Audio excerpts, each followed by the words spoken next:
ഉണ്ട്. അവളുടെ അമ്മ റീസെന്റ് വിഡോടാണ്. അവര് ആക്സിഡന്റ് ആയിരുന്നു അവളുടെ അച്ഛൻ. അപ്പം കുറെ ട്രോമറ്റിക് ആയിട്ടുള്ള ഇവന്റ്സ് ഒക്കെ ലൈഫിലൂടെ ഇപ്പം കടന്നു പോയിട്ടുണ്ട്.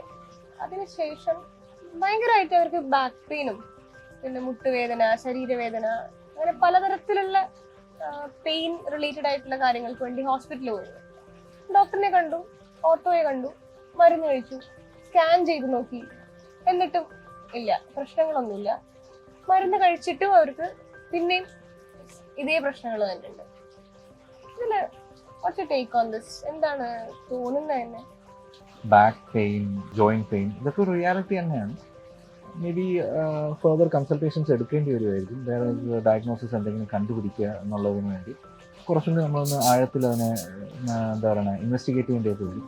അതിൻ്റെ കൂട്ടത്തിൽ തന്നെ ഒരു കാര്യം പറഞ്ഞതിനകത്ത് ഞാൻ പറഞ്ഞതുകൊണ്ട് പറയുകയാണ്, കുറച്ച് ട്രീറ്റ്മെൻറ്റ്സ് എടുത്തു, കുറച്ച് ഡോക്ടേഴ്സിനെ കണ്ടു, അത് കഴിഞ്ഞിട്ടും ഒരു ആശ്വാസം ഇല്ലയെന്ന് പറയുന്നു. നോട്ട് സെയിങ് അത് ചിലപ്പോൾ ട്രീറ്റ്മെൻറ്റിൻ്റെ മാറ്റം വരുത്തേണ്ടത് കൊണ്ടല്ല എന്ന് ഞാൻ പറയുന്നില്ല. എൻ്റെ കൂട്ടത്തിൽ ഒരു കാര്യം കൂടി പറഞ്ഞു, വിഡോവറാണ് റീസെൻ്റ്ലി കുറച്ച് ട്രോമാറ്റിക് ഇവൻറ്റ്സ് പൊതുവേ ഓവർലുക്ക് ചെയ്യുന്ന ഒരു കാര്യമാണ്. ഞാൻ ഉൾപ്പെടെയുള്ള ഒരു ഓർത്തോപീഷ്യൻസ് ഓവർലുക്ക് ചെയ്യുന്ന ഒരു കാര്യമാണ് ഡിപ്രഷനും മെൻ്റൽ സ്റ്റേറ്റ് പേഷ്യൻസിന്. See, when you're in a deep level of stress അല്ലെങ്കിൽ ഭയങ്കര ഡിപ്രസ്ഡ് ആണെന്നൊക്കെ ഉണ്ടെങ്കിൽ അതിൻ്റെ മാനിഫെസ്റ്റേഷൻ ബോഡി ആയിരിക്കും കാണിക്കുന്നത്. ബോഡിയിലുള്ള പെയിൻസോ ബോഡിയിലുള്ള ട്രോമയോ അങ്ങനെ ആയിരിക്കും കാണിക്കുന്നത്. അത് നമ്മൾ ട്രീറ്റ് ചെയ്യാൻ നോക്കും. സംടൈംസ് ആ ട്രീറ്റ്മെൻറ്റ്സ് മെഡിക്കൽ അല്ലെങ്കിൽ സർജിക്കൽ അല്ലെങ്കിൽ physiotherapical treatments will not be sufficient. അതിനെ റെക്കഗ്നൈസ് ചെയ്യാന്നുള്ളത്, പേഷ്യൻ്റെ ഹിസ്റ്ററി റെക്കഗ്നൈസ് ചെയ്ത് അതാണോ കാരണം എന്നുള്ളതൊന്ന് റെക്കഗ്നൈസ് ചെയ്തെടുക്കുക. ആവണം നിർബന്ധമില്ല. ദിസ് മെൻ്റൽ ഹെൽത്ത് എന്നുള്ളത് ഒരു ഓർത്തോപെഡിഷൻ എന്നുള്ള എന്നെ സംബന്ധിച്ചിടത്തോളം അതൊരു ട്രീറ്റ്മെൻറ്റ് ഓഫ് എക്സ്ക്ലൂഷനാണ്. എന്ന് വെച്ചാൽ എല്ലാം എക്സ്ക്ലൂഡ് ചെയ്തതിന് ശേഷം ഇതുണ്ടോ എന്നൊരു സംശയം. പക്ഷെ അതും ചിന്തിക്കണമല്ലോ നമ്മൾ. അതിന് ചിന്തിച്ച് അങ്ങനെ ഒരു അപ്രോച്ചിലേക്ക് നമുക്ക് പോവുകയാണെങ്കിൽ അവരൊരു ഹോളിസ്റ്റിക് അപ്രോച്ചിൽ നമുക്ക് ട്രീറ്റ് ചെയ്യാൻ പറ്റുമെന്നുള്ള ധാരണയാണ് എനിക്കുള്ളത്. Maybe that will help them too. Doctor ഒരുപാട് സർജറീസ് ചെയ്യുന്ന ഒരാളാണ് അല്ലേ? ഡെയിലി പലതരത്തിലുള്ള പേഷ്യൻസ് വരാം. നല്ല മൈൻഡിന് നല്ല സ്ട്രെങ്ത് ഉള്ള ആൾക്കാർ വരാം, എന്തും ഫേസ് ചെയ്യാൻ റെഡി ആയിട്ടുള്ള ആൾക്കാർ വരാം. അപ്പം എന്നെ പോലുള്ള ആൾക്കാർ, എൻ്റെ ബോഡിയിൽ ഒരു ചെറിയ സ്റ്റിച്ച് ഉണ്ടെങ്കിൽ പോലും ഞാൻ ഒരുപാട് പേടിക്കുന്ന ആളാണ്. അപ്പം അങ്ങനെയുള്ള ഒരാൾക്ക് അവരുടെ ശരീരത്തിൽ എന്തെങ്കിലും ഒരു കോംപ്ലക്സ് ആയിട്ടുള്ള സർജറീസ് ലൈക്ക് എന്തെങ്കിലും റീപ്ലേസ് ചെയ്യാം, മുട്ട റീപ്ലേസ് ചെയ്യാം, എന്തെങ്കിലും ഇംപ്ലാന്റേഷൻസ് വയ്ക്കാം, അങ്ങനത്തെ കേസസിൽ വരുമ്പം എങ്ങനെ അവരെ കൺവിൻസ് ചെയ്യും? അവർക്ക് ഒരുപാട് കൺസേൺസ് ഉണ്ടാവുമല്ലോ, സൈക്കോളജിക്കലി ഒരു കുറെ വീക്കായിരിക്കും.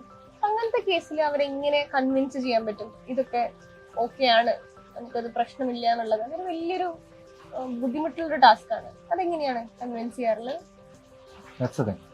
ഞാൻ പേഷ്യൻസിനെ കൺവിൻസ് ചെയ്യാൻ ശ്രമിക്കാറുണ്ട്. I'm trying to educate them. എൻ്റെ ഒരു കൺസെപ്റ്റും എന്നെ പഠിപ്പിച്ച എൻ്റെ പ്രൊഫസേഴ്സും ബാക്കിയുള്ള ഒരു കൺസെപ്റ്റ് തലയിൽ മൈൻഡിലേക്ക് തന്നിട്ടുള്ളതെന്ന് വെച്ച് കഴിഞ്ഞാൽ we are merely educated advice givers. ഇപ്പം ഒരു അഡ്വൈസിനായിട്ട് അല്ലെങ്കിൽ ഒരു സ്വന്തം ശരീരമാണ്, ആ സ്വന്തം ശരീരത്തിൽ ഞാൻ എന്ത് ചെയ്യണം എന്നുള്ളതിൻ്റെ തീരുമാനം നിങ്ങളാണ് എടുക്കാവുന്നത്. അപ്പോൾ ഞാൻ അഡ്വൈസ് തരും. എനിക്ക് എഡ്യൂക്കേറ്റഡ് ആയിട്ട് ഞാൻ ഇവിടെ ഇരിക്കുകയാണ്, അപ്പോൾ ഞാൻ അഡ്വൈസ് തരും. ഇതാണ് കണ്ടീഷൻ, ഇതാണ് ട്രീറ്റ്മെൻറ്റ്, ഇങ്ങനെ ചെയ്തേ പറ്റൂ, ഇതിന് ശേഷം ഇത് ഫോളോ ചെയ്യണം എന്നൊരു അഡ്വൈസ് തരും.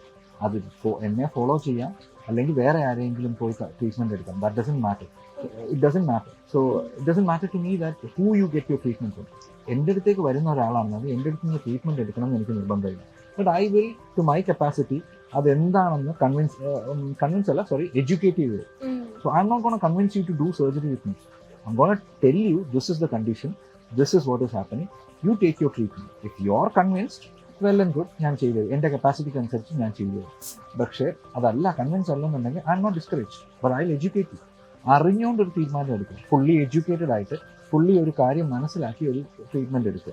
അത് ട്രീറ്റ്മെൻറ്റ് എടുക്കുക അല്ലെങ്കിൽ യു ചൂസ്. എനിക്ക് ട്രീറ്റ്മെൻറ്റ് വേണ്ടെന്ന് പറയാൻ it's your right. You can take the decision of you not wanting to take a treatment. That is also acceptable. പക്ഷെ അത് അറിഞ്ഞുകൊണ്ടെടുക്കണം. You need to be responsible for your decision. അതെടുക്കുക. അപ്പോൾ അവിടെ കൺവിൻസിങ്ങിൻ്റെ ആവശ്യം വരുന്നില്ല, എൻ്റെ ഈഗോൻ്റെ പ്ലേ വരുന്നില്ല, ഒന്നുമില്ല.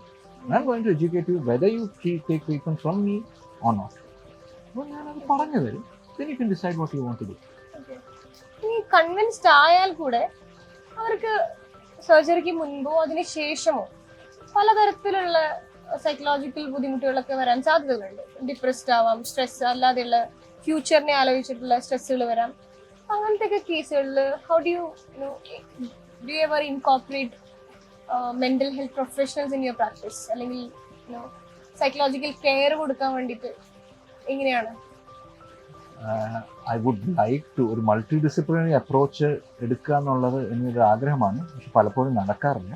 ബട്ട് യെസ്, എനിക്ക് എൻ്റെ കപ്പാസിറ്റിക്ക് അപ്പുറം എനിക്ക് ഒരു പരിധി വരെയൊക്കെ ഞാനൊന്ന് അവരെ സിമ്പത്തറ്റിക്കലി അപ്രോച്ച് ചെയ്ത് അവർക്ക് കാര്യങ്ങൾ പറഞ്ഞു കൊടുത്തു. ഇത്രയേ ഉള്ളൂ, ഇത് ചെയ്താൽ പോലും അവരെ ഹോൾഡ് ഓൺ. ചില സമയം നമ്മൾ സർജറിയൊക്കെ ചെയ്തതിന് ശേഷം പെയിൻ ഉണ്ടാവും, അല്ലെങ്കിൽ ആ പെർട്ടിക്കുലർ പാർട്ടിനെ മൂവ് ചെയ്യാൻ പറ്റില്ല. So the idea is to be patient. Patient has to be patient and I have to be patient.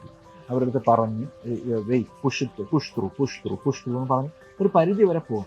അവരെ കൺവിൻസ് ചെയ്യിപ്പിക്കാം, അവരെ കൊണ്ട് തന്നെ ചെയ്യിപ്പിച്ച്. പക്ഷേ ഐ നോ ദ റിസൾട്ട്. ഞാൻ പല പേഷ്യൻസിനെ കണ്ടതുകൊണ്ട് എനിക്ക് അതിൻ്റെ റിസൾട്ട് അറിയാം. ഇതിൻ്റെ അപ്പുറം ഒരു നല്ല റിസൾട്ട് ഉണ്ടെന്ന് എനിക്കറിയാം. So I will have to convince them ഒരു ഫ്യൂച്ചറുണ്ട്, നല്ലൊരു ഫ്യൂച്ചറുണ്ട്, വെയിറ്റ് ഫോർ ഇറ്റ് എന്ന് പറയാം. അത് അവർ കൺവിൻസ് ആവുന്നില്ല, അവർക്ക് എക്സ്ട്രീംലി ഡിപ്രസ്ഡ് ആണ്, എൻ്റെ കപ്പാസിറ്റിക്കും അപ്പുറമാണെന്നുണ്ടെങ്കിൽ I am an orthopaedic surgeon, not a psychologist or a psychiatrist. So ഒരു പരിധി അപ്പുറം എനിക്ക് പോകാനുണ്ടെങ്കിൽ all I can do is guide them towards a better treatment for their mental health and their emotional health ന് വേണ്ടി guide ചെയ്യാനാണ്. And I will try to do that too. Almost every time അങ്ങനെ പറ്റാത്തൊരവസ്ഥ വരുമ്പോൾ ഞാൻ എന്നെ exhaust ചെയ്യാൻ നോക്കില്ല. I will guide them and I also convince them that it is a condition. അതിനെക്കുറിച്ച് നാണം കെടേണ്ട ആവശ്യമോ അല്ലെങ്കിൽ അതൊരു സ്റ്റിഗ്മയാണെന്ന്, സോഷ്യൽ സ്റ്റിഗ്മയിലേക്ക് ഓവർകം ചെയ്ത് ശരീരത്തിനെ ടേക്ക് കെയർ ചെയ്യുന്ന പോലെ തന്നെ മൈൻഡിനെയും മനസ്സിനെയും ടേക്ക് കെയർ ചെയ്യണം എന്നുള്ളത് നോർമലൈസ് ചെയ്ത് കൊടുക്കാൻ പറ്റും. പറഞ്ഞല്ലോ ഒരുപാട് കേസുകൾ അങ്ങനെ ഹാൻഡിൽ ചെയ്തിട്ടുള്ള ഒരാളാണ്. അങ്ങനെയാകുമ്പം മനസ്സിൽ എപ്പോഴും ഓർത്ത് വെച്ചിട്ടുള്ള അങ്ങനെ ഒരു സക്സസ്ഫുൾ ആയിട്ടുള്ള സ്റ്റോറിയോ ഇൻസിഡന്റോ അങ്ങനെ ഒരു കേസ് ഉണ്ടോ? അങ്ങനെ പറയാൻ എൻ്റെ അടുത്ത് പല പ്രാവശ്യമായിട്ട് ഞാൻ കോവിഡ് സമയത്തൊക്കെ കുറച്ച് സെൽഫ് ഹാമിൻ്റെ ഇൻസിഡൻസ് ഉണ്ടായിട്ടുണ്ട്. സോ അവിടെ അങ്ങനെ സെൽഫ് ഹാമിൻ്റെ കണ്ടീഷൻസ് ഒക്കെ വരുമ്പോൾ what I think ഞാൻ ചെയ്യാൻ ശ്രമിച്ചത് I did not make them feel like it was a self harm. Self harm ചെയ്തതാണെന്ന് അവരെ റിയലൈസ് ചെയ്തിരിക്കുകയാണ്. ഞാനും അറിയാത്ത മട്ടിൽ ഞാൻ പറയും ചിലപ്പോൾ എന്തോ ഒരു കൈ ഗ്ലാസോ വല്ലതും വീണ് അറിയാതെ പറ്റിയതാണല്ലേ എന്ന് അവരെ confuse. So once they realize that I'm not focusing on their അവരുടെ ഇൻറ്റൻഷനെ ഫോക്കസ് ചെയ്യുന്നില്ല എന്നുണ്ടെങ്കിൽ they open up to me. They tell me ഇതാണ് സംഭവിച്ചത്, ഇങ്ങനെയാണ് സംഭവിച്ചത് എന്നൊക്കെ പറയും. That doesn't matter to me. അവരുടെ കഥ ഞാൻ കേൾക്കും, ഞാൻ എൻ്റെ ട്രീറ്റ്മെൻറ്റ് ചെയ്യും. അതിനപ്പുറം അവരെ ഞാൻ കൺവിൻസ് ചെയ്യാൻ ശ്രമിക്കും. ഇറ്റ് ഈസ് ഓക്കെ, മനുഷ്യനാണ്, തട്ടിപ്പോവാം, ഇറ്റ് ഈസ് ഓക്കെ. ആ ഓക്കെ റിപ്പീറ്റ് ചെയ്യാൻ പാടില്ല. ഓക്കെ ആയതുകൊണ്ട്, മനുഷ്യനായതുകൊണ്ട് അത് റിപ്പീറ്റ് ചെയ്യാൻ പാടില്ല. സോ ഐ ടെൽ ദം നടന്നു, പക്ഷെ ഇതിനപ്പുറം നടക്കാതിരിക്കാൻ വേണ്ടി may be either you should change your mindset or you should change the situation that is making you do this, or you have to get help from somewhere that you can change both of these. മനസ്സിലായില്ല? ഒന്നീ സ്വന്തമായിട്ട് മാറും, അല്ലെങ്കിൽ നിങ്ങളെ ആ സിറ്റുവേഷനിലേക്ക്, ആ self ഹാമിലേക്ക് push ചെയ്യുന്ന ആ ഒരു കണ്ടീഷനെ നിന്ന് മാറണം. അല്ലെങ്കിൽ ഇത് രണ്ടും പറ്റുന്നില്ല, തനിയെ ചെയ്യാൻ പറ്റുന്നില്ല എന്നുണ്ടെങ്കിൽ ഒരു എക്സ്പേർട്ട് ഹെൽപ്പിനെ പോയി എടുക്കണം. ഒരു എന്താ പറയുക, ഒരു റെസ്ട്രിക്ഷനോ അല്ലെങ്കിൽ ഒരു പിടുത്തമോ ഇല്ലാതെ പോയി വില്ലിംഗ്ലി പോയി കണ്ട് ആ ഹെൽപ്പ് എടുത്ത് അതിൽ നിന്ന് ഒരു സപ്പോർട്ടോടെ പുറത്തേക്ക് വരാൻ നോക്കും. That is something we should see. All our lives are precious. നമ്മൾ ആരും വെറുതെ ഒഴുകി പോകേണ്ട ആൾക്കാരല്ല. സോ പറ്റുന്നവരെയൊക്കെ സഹായിക്കുക, അത്രയേ ഉള്ളൂ. ഇപ്പം പേഷ്യൻസിന്റെ കൺസേൺസും സ്ട്രെസ്സും ഒക്കെ okay. So how do you really manage your own stress before doing A complex surgery or something? I would like to manage my stress in a better way. കുറച്ച് നല്ലപോലെ കാര്യങ്ങളൊക്കെ ചെയ്യണമെന്ന് മനക്കോട്ടകൾ കെട്ടാറുണ്ട്, പക്ഷെ സംഭവം നടക്കാറില്ല. സോ ഐ മോസ്റ്റ്ലി ഇപ്പം എന്താ ചെയ്യുന്നതെന്ന് ചോദിച്ചു കഴിഞ്ഞാൽ ഐ ജിമ്മിലേക്ക് പോകും, ഐ റൺ, പിന്നെ കുറച്ച് ട്രെക്കിങ് ഇതൊക്കെ പോകും. സോ അങ്ങനെ ബേൺ ഔട്ട് ചെയ്യാൻ അല്ലെങ്കിൽ ആ സ്ട്രെസ്സിനെ ഒന്ന് പുൾ ഔട്ട് ചെയ്യാൻ നോക്കും. Sometimes it doesn't work, but these are the things I do. My primary concern is എൻ്റെ കയ്യിൽ നിന്ന് ഒരു അബദ്ധം പറ്റാൻ പാടില്ല. സോ ഐ വോണ്ട് ടു, എൻ്റെ അറിവ് എത്രയാണെന്ന് എനിക്കറിയില്ല, ഞാൻ പഠിച്ചുകൊണ്ടിരിക്കുകയാണ് ഇപ്പോഴും. സോ എനിക്ക് അറിയാവുന്ന അറിവ് വെച്ചുകൊണ്ട് I have to give them the best treatment. So എൻ്റെ എക്സോഷൻ അല്ലെങ്കിൽ എൻ്റെ അബദ്ധം കാരണം അവർക്ക് ട്രീറ്റ്മെൻറ്റിൽ ഒരു പിഴവ് വരാൻ പറ്റും. So I try my best to keep my mind and body in a level ground so that I can give a better treatment for them. So ആ സ്ട്രെസ്സ് പരമാവധി വരാത്ത രീതിയിലുള്ള പല കാര്യങ്ങളും ഉറക്കമായാലും ആഹാരമായാലും ഡയറ്റ് ആയാലും എക്സസൈസ് ആയാലും എല്ലാം ഞാൻ അതിനു വേണ്ടി റെഗുലേറ്റ് ചെയ്യാറുണ്ട്. എൻ്റെ ഫുൾ കപ്പാസിറ്റിയിൽ ഞാൻ സ്ട്രെസ്സിനെ റെഗുലേറ്റ് ചെയ്യുക എന്നുള്ളത് പല ഡോക്ടേഴ്സിനും പറ്റാത്തൊരു കാര്യമാണ്. എസ്പെഷ്യലി ഒരു സർജൻ എന്നുള്ള നിലയിൽ it's not completely possible, but I try my best. So these are the things I try to do so that I can be a better surgeon or a doctor for the people. പറ്റട്ടെ. എന്തായാലും നിങ്ങൾക്ക് നല്ല work life balance ഉണ്ടെങ്കിലേ പേഷ്യൻസിനും അത് helpful ആവുള്ളൂ. Hopefully. പറ്റട്ടെ. Let's see. Thank you.